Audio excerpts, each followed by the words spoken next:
What's up, YouTube? So before we get started with this video, on first take, they're going to be talking to Alabama's Quinnen Williams. So he's probably going to be a top 5 pick this year in the draft. So let's see what they have to say. He's a national champion and arguably, as you just heard, the best player on what many consider the best defense in college football. We welcome Quinnen Williams to First Take. Thank you so much for being here. Thank you so much for having me. Let's start with the draft. So many people have you going top 5. Our experts, Mel and Todd, think you're going to go 4 to the Raiders. They added a lot of parts, but let's be real, they struggled last year. What do you bring to Oakland that they need right now? Just to ask for another dominant player up front, another person who can get after the quarterback as a passing lead now, and also can stop the run, and also a person who can come in from a program at Alabama and know what to do. Somebody coming from NFL background as Alabama, coming in ready to work, ready to perform, and ready to play first day. So, go ahead. All right, so here's a stat. So I would definitely say Quinnen Williams is correct. He's definitely NFL ready, and he would not have to make that much adjustments going pro because Alabama is pretty much like a semi-pro type football organization. That's how good they are. And I think he probably is, pound for pound, the best defensive lineman in this draft. And I will elaborate on that a little bit later on in the video. So let's keep going. That I saw today. You had 11 more quarterback pressures from the interior than anyone else in college football. That's one extra a game over the second best guy. You had 6% more quarterback pressures as a nose tackle than the second best guy, which is the same as the distance between the second best and the 14th best. How is it that you...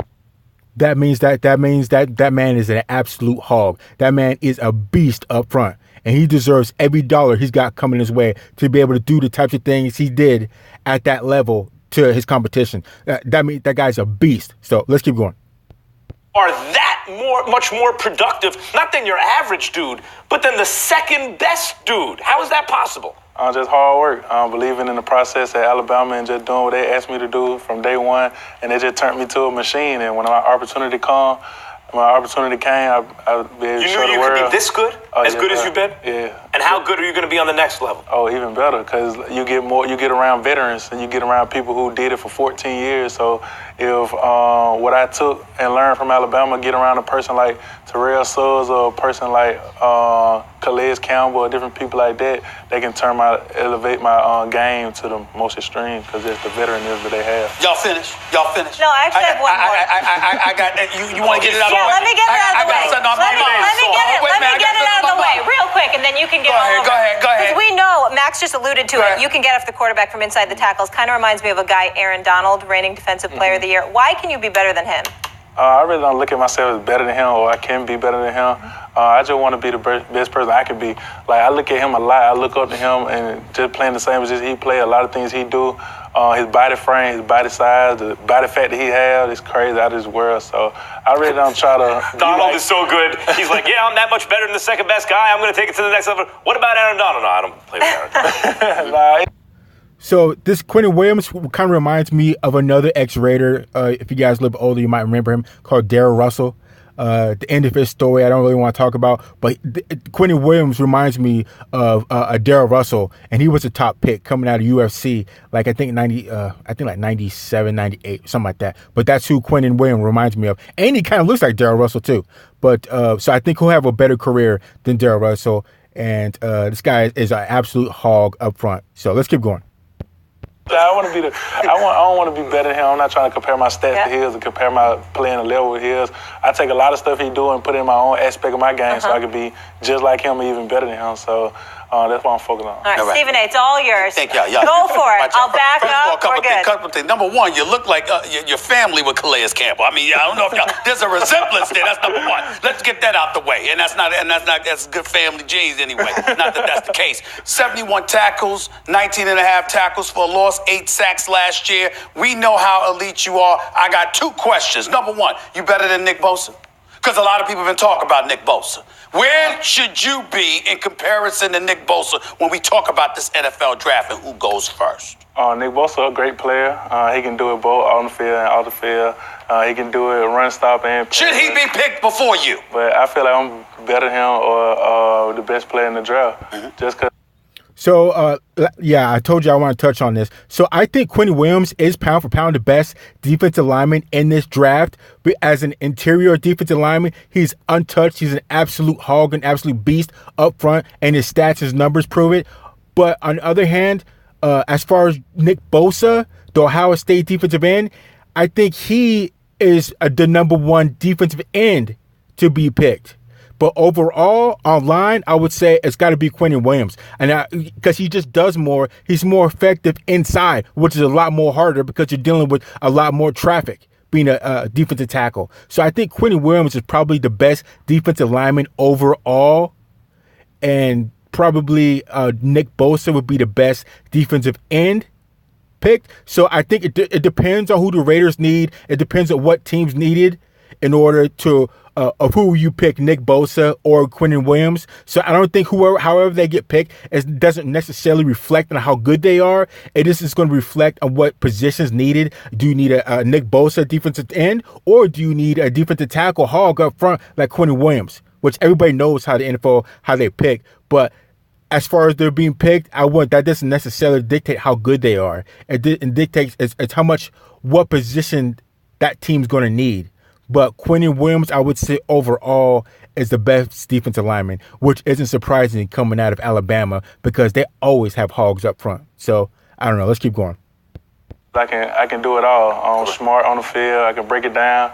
I can pass rush, and I can run stop into an elite level, not just like an average level. Okay. So, all right, now let me get to my real question. Yeah, here it comes. What the hell happened with that national championship game? I mean, roll tide, you know how many days weeks, months, I've been talking about roll tide, Nick Saban and the crew. How y'all get blitzed like that?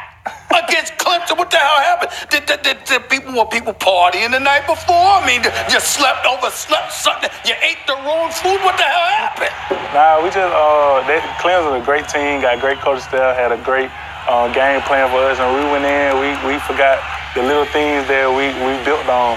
The reason why we got to the national championship is just a little consistency stuff and being disciplined up front, being disciplined back end, and y'all forgot these things for the national championship game? Yeah, you got to stay consistent through the whole game, and just playing against a great team like that, they was hitting on all Trevor Lawrence, how much of it was Trevor Lawrence? You got a good up-close look. He good, man. He a great quarterback. He was putting him on the spot. They had a lot of great playmakers on their team, but we didn't execute. Like, we didn't, all 11 of us weren't on the same page, and you take a lot of stuff from that game and going to the next level. What is life? I know you leaving. You get ready to go to the next level. Top 5 pick, no doubt. Life's gonna be good for you. Could you give us some insight as to what life is gonna be like for the cats at Alabama that got to come back after losing in the national championship? We know how Saban can be now. He ain't elite for nothing. To lose in that fashion, as tough as this man is, what is life gonna be like for those boys next season, considering the residue that y'all left behind in the national championship? It's gonna be elite. It's gonna be turned up this year. It's gonna be elite in their program, but it's not just because Coach Saban, the coach, just because the players that came back, they know the reason why we lost and the reason why we got our butts whooped like that. So the leadership that came back, the guys who was young and stepped up came back. All them guys took it to a whole new level. And I went to the 8A game. But I haven't been there at practice or nothing like that. But I know just leaving those guys, they take them to a whole new level because don't nobody want to get embarrassed like that again. And especially like. Exactly. They should want to be beat up and be yelled at and scrutinized by that coach. So that doesn't happen again because they absolutely got beat up. But like I said, you want those coaches to jump on you and you need to iron out all the kinks so that doesn't happen again. So you just make it to the national championship again, let alone win it. So I think Alabama will be fine, and it's going to be one rough summer for them, which it should be because you don't want to get embarrassed again like what Quinnen Williams said. So let's keep going. Like that in that fashion against the same team you've been playing against for 2-3 years now. So it's like, I know it's going to be turned up down there, and I know they're going to have a great season because a lot of great guys came in. They can help them, but yeah. Okay, I want to get back to Trevor Lawrence. Because watching him, I thought the only thing you really need to know is how does he do under pressure? He just did that under pressure. Like Deshaun Watson plus under pressure against you guys. Who's the best quarterback you've ever faced? Best quarterback I probably ever faced probably Kyler Murray. Better than better than Trevor Lawrence? Yeah, just because. Better than Deshaun Watson? I ain't playing. No, you didn't play Yeah, I against ain't Deshaun Watson, played but I'm before. thinking the Alabama. Yeah, well, I seen Deshaun Watson do a lot of stuff. That was my freshman year. Okay. So I seen Deshaun Watson do a lot of stuff. Like, he got hit a lot, and he stood up and put it on the money when it's time to put it on the money. But me, myself, playing against a person, it'd probably be Kyler Murray. What is it different? Why do you take Kyler Murray over the guy that just beat you guys in the national title game, Trevor Lawrence? Just because he's a dual threat, man. He can do it both. He can run and